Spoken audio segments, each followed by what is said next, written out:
যে কেহ তোমার দক্ষিণ গালে চড় মারে, অন্য গাল তাহার দিকে ফিরাইয়া দেও।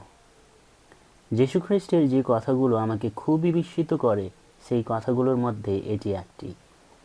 কারণ সাধারণত যখন কেউ আমাকে চড় মারতে আসে, আমি তার প্রতিশোধ নিতে চাই, অ্যাটলিস্ট আমি নিজেকে ডিফেন্ড করতে চাই।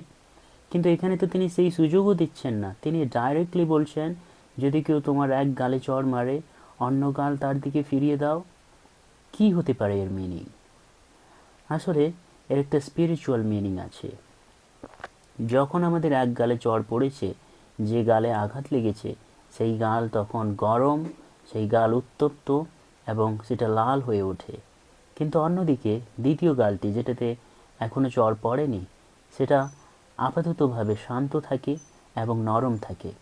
সেই জন্য যখন যীশুখ্রিস্ট বলছেন যে অন্য গালটি ফিরিয়ে দাও, তখন তিনি এটাই বোঝাতে চাইছেন, আমরা যেন মন্দের পরিশোধে মন্দ না করি, আমরা যেন রেগে অ্যান্সার না দিই।